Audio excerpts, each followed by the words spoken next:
mungkin ada dari masyarakat kita, baik itu secara perorangan, kelembagaan gitu ya, yang belum paham apa sih yang dimaksud dengan audit syariah ini, Pak. Kira Baik.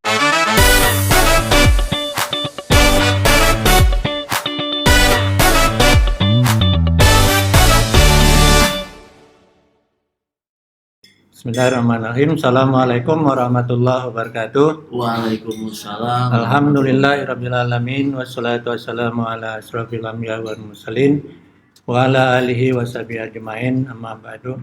Asyhadu an la ilaha illallah wahdahu la syarikalah wa asyhadu anna Muhammadan abduhu wa rasulullah nabiyya ba'da. Allahumma shalli ala Muhammad wa ala alihi washabihi ajmain. Pemirsa program sharing broadcast Basnas Kota Pontianak, pada kesempatan yang berbahagia ini, mari kita manjatkan puji syukur kepada Allah Subhanahu wa taala atas segala limpahan rahmat dan karunia-Nya. Kita pada pagi hari ini bisa hadir dalam program Nikmat Berzakat, Tentram Mujaki, Bahagia Mustahik. Pada pagi hari ini kita akan berbincang-bincang atau menyampaikan informasi yang berkenaan dengan audit syariah di Basnas Kota Pontianak. Dan pada pagi hari ini, alhamdulillah kita semua dalam keadaan sehat walafiat. Amin. Oleh karena itu, kami mengucapkan terima kasih pada para pendengar semua yang bisa mengikuti acara kita pada pagi hari ini. Pada episode yang sekarang, kami kedatangan tamu istimewa di Basnas Kota Pontianak, yaitu dari Inspektorat Jenderal Kementerian Agama Republik Indonesia bersama dengan tim audit syariah yang melakukan kunjungan ke Basnas Kota Pontianak. Kita akan berbincang-bincang di seputar audit syariah. Mudah-mudahan materi dan kajian atau pembahasan kita pada pagi hari ini akan menambah wawasan dan pengetahuan kita bersama.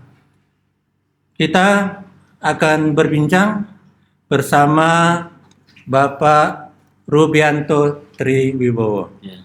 Terima kasih Pak atas kehadirannya. Sama-sama. Dan beliau, Bapak, saya panggilnya apa nih Pak Ruby ya, supaya kita mudah interaksinya. Pak Ruby ini adalah salah satu tim dari Inspektorat Jenderal Kementerian Agama Republik Indonesia yang kebetulan beliau dengan teman-teman melaksanakan audit syariah di Basnas Kota Pontianak. Pak Ruby, kami sangat berharap Bapak bisa memberikan informasi, memberikan edukasi, memberikan pemahaman kepada kami semua dan kepada para audien atau pendengar kita di broadcast Basnas TV Kota Pontianak. Baik, Pak. Nah, oleh karena itu, sekali lagi kami mengucapkan terima kasih atas kehadiran Pak Ruby dan teman-teman di Kota Pontianak. Oleh karena itu kami sangat inginkan Bapak bisa menyampaikan hal-hal yang berkenan. Nah, oleh karena itu, mungkin sebelum kita masuk ke materi ini Pak, kami juga pertama menginginkan Bapak memperkenalkan diri dulu. Nah, kira-kira seperti itu Pak. Kan dari peribahasa kita kan tak kenal maka tak sayang.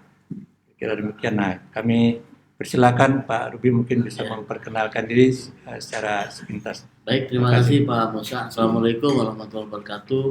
Pemirsa TV Basnas yang kami cintai, kami banggakan. Nama saya Pak dipanggil dengan KTP ya, Rubianto Hadi Wibowo Pak. Iya. Kemudian saya berdinas di Inspektorat Jenderal Kementerian Agama sejak 2002 Pak. Iya. Saat ini posisinya adalah auditor media. Dan kita sudah mulai melakukan audit syariah sejak 2019 Pak. 18-19 Pak. Sampai saat ini. Ya. Itu saja mungkin Pak. Sudah cukup lama ya. Sudah kurang lebih 5 tahunan Pak kita audit syariah. Oke. Nah, Pak Ruby, kita ingin mendapatkan gambaran nih Pak. Ya. Mungkin ada dari masyarakat kita, baik itu secara perorangan, kelembagaan, Ya. gitu ya, yang belum paham apa sih yang dimaksud dengan audit syariah ini Pak. Kira-kira Baik, seperti terima kasih Pak Musa.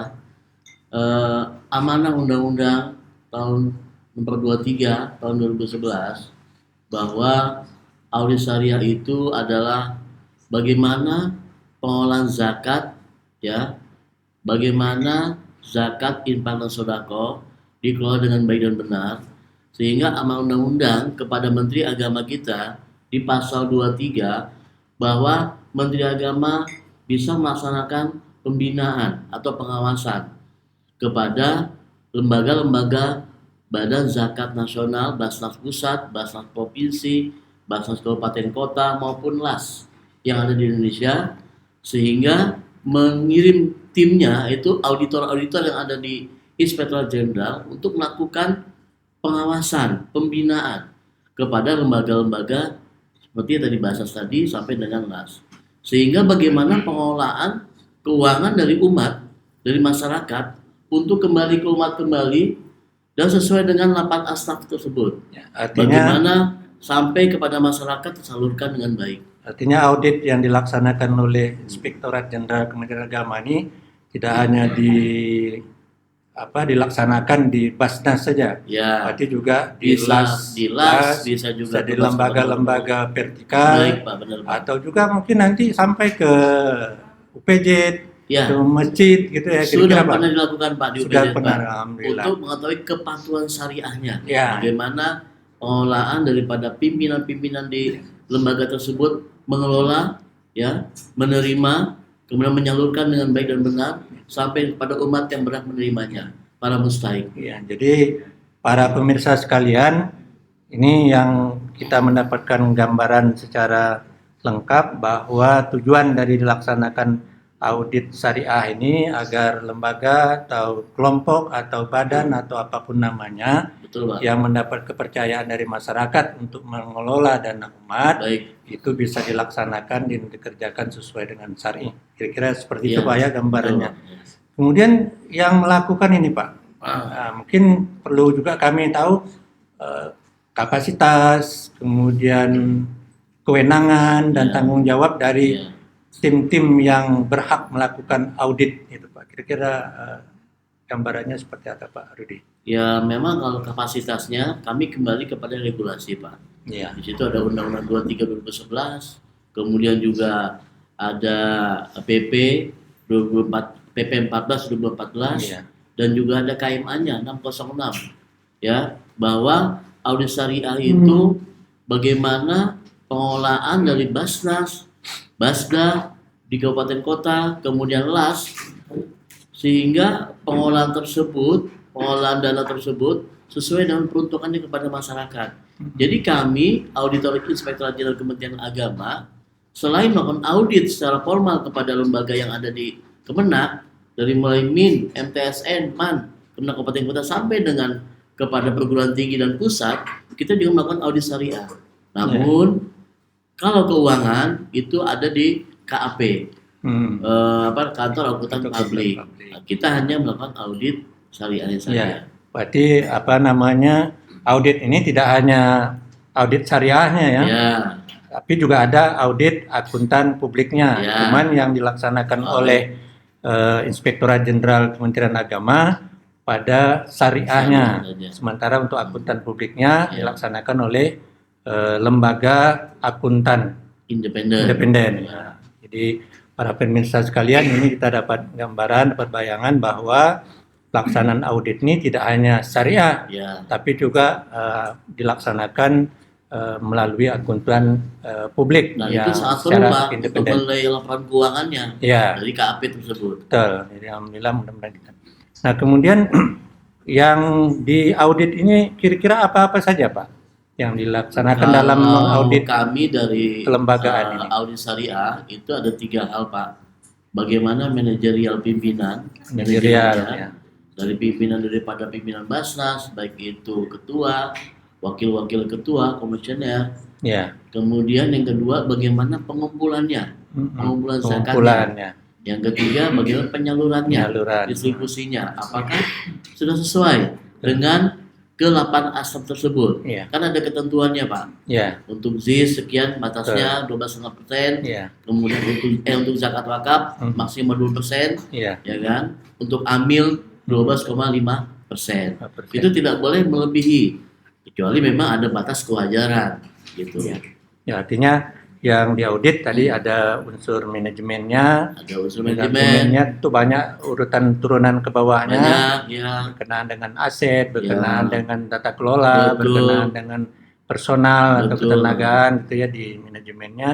Yang kedua yaitu berkenaan dengan masalah pengumpulan Pengumpulannya, yang sumbernya itu dari masyarakat, Dari dari masyarakat. badan, dari lembaga atau dari instansi yang Ya. menyalurkan zakatnya. baik. Dan yang ketiga adalah Pendistribusian. pendistribusian atau Penyalurannya. penyaluran, Ya. artinya kemana yang disalurkan, apakah sudah sesuai dengan yang 8 SNAP tadi, Pak. Ya, Oke, Pak, ini menjadi pegangan atau pedoman bagi kita semua, bagi lembaga dan masyarakat, bahwa apa yang dilakukan oleh Inspektorat Jenderal ini memberikan arahan atau panduan ya atau bimbingan kepada lembaga-lembaga pengelola zakat ini untuk melaksanakan tugas dan fungsinya sesuai dengan amanat undang-undang tadi ya, Undang-Undang kira-kira 23 seperti itu, 2011. Pak. Kemudian apakah masjid gitu ya atau UPJ yang kita bentuk kita itu juga perlu dibuatkan semacam legalitasnya gitu, Pak. ya.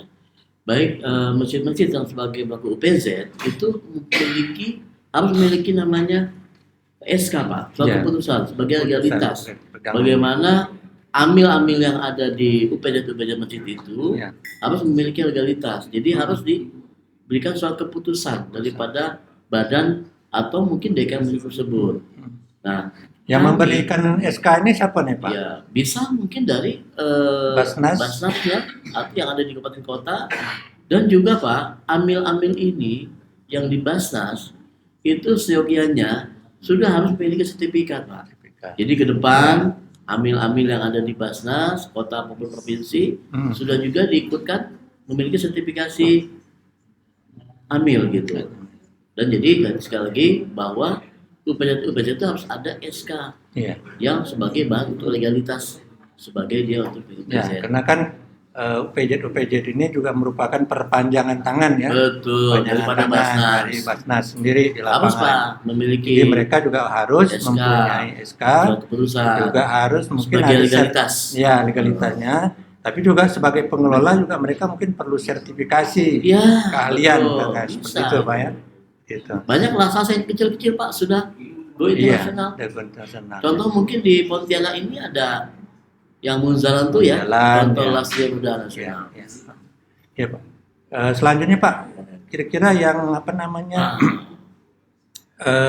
apakah Basnas atau LAS atau UPZ ini juga perlu misalnya melaksanakan audit tersendiri dalam bahasa manajemen mungkin audit internal atau Ya. apa, sebagai bagian untuk kontrol Baik, di dalam gitu. sebetulnya Pak di bahasa sendiri itu ada dewan pengawas atau Pengawas. mungkin pengawas internal. Mm-mm. Nah itu di peraturan regulasi itu mengatur bahwa Ya. ada pengawas atau satuan pengawas internal di dalam bahasa tersebut.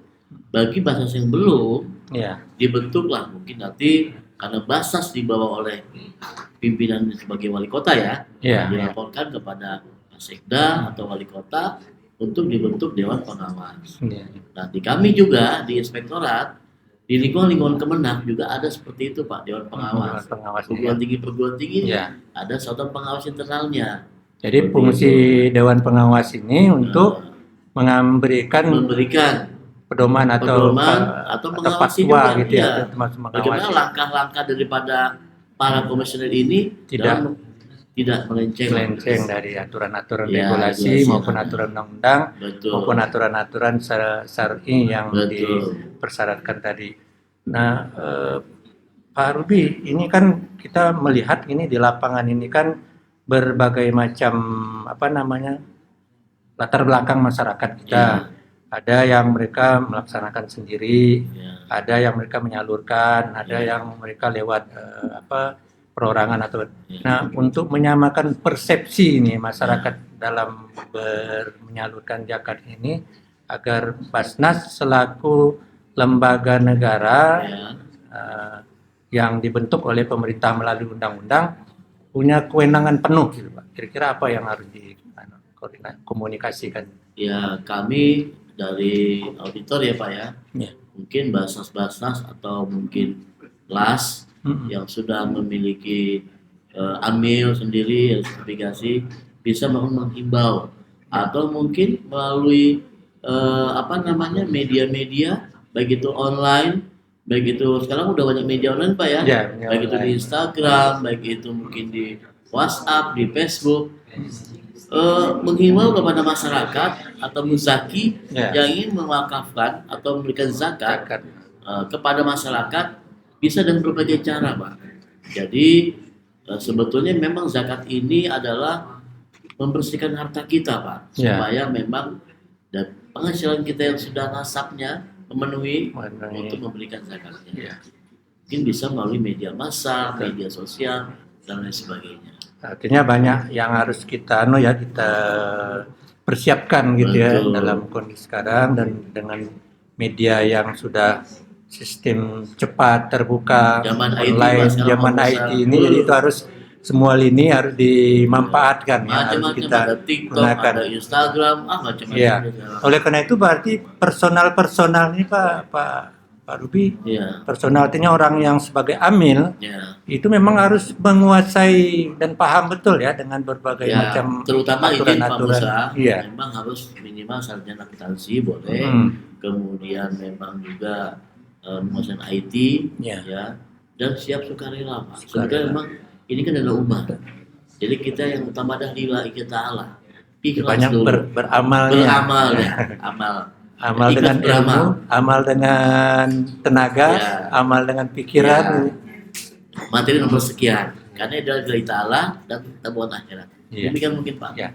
Makasih banyak nih, banyak sebenarnya yang mau kita bincangkan, tapi karena keterbatasan waktu, dan mudah-mudahan atau insya Allah ini akan menjadi pemahaman kita bersama, sehingga semakin jelas bagi masyarakat. Jadi para pemirsa sekalian, dengan keterangan atau dengan penjelasan Pak Rubianto tadi, kita semakin paham tugas dan tanggung jawab dari lembaga amil zakat, masuk Basnas itu sendiri, UPJ, ngurus masjid, dan badan-badan amil yang berada di wilayah kerja masing-masing, agar kita betul-betul bisa melaksanakan tugas dan fungsi kita itu sesuai dengan amanah undang-undang dan 2011 dan amanat dari Quran dan hadis ya. Yang menjadi rujukan turun induknya itu kira-kira demikian. Baik Pak Rudi, kami sekali lagi mengucapkan terima kasih atas bincang-bincangnya. Mudah-mudahan ini menjadi bekal, menjadi ilmu bagi kita semua.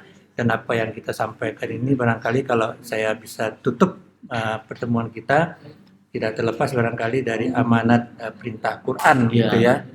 Iya, yang surah Al-Maun. Nah, karena Basnas ini banyak sentuhannya kan dengan fakir miskin. Di a'udzubillahi minasyaitonir rajim. Bismillahirrahmanirrahim. Araital ladzi yukadzibu biddin, fadzalikal ladzi yad'ul yatim wa la yahuddu 'ala ta'amil miskin. Fawailul lil musallin alladzina hum an salatihim sahun alladzina hum yura'un. Sekali lagi terima kasih banyak Pak pencerahan momennya. Mudah-mudahan apa yang Pak sampaikan ini akan bermanfaat bagi kita semua. Pemirsa sekalian, kami tutup pertemuan dan kehadiran atau perbincangan kita pada pagi hari ini. Insyaallah kita akan ketemu nanti di episode berikutnya dalam tema dan materi yang berbeda. Mari terus kita saksikan di channel YouTube TV Basnas. Makasih. Wabillahi taufiq wal hidayah. Assalamualaikum warahmatullahi wabarakatuh. Waalaikumsalam warahmatullahi wabarakatuh.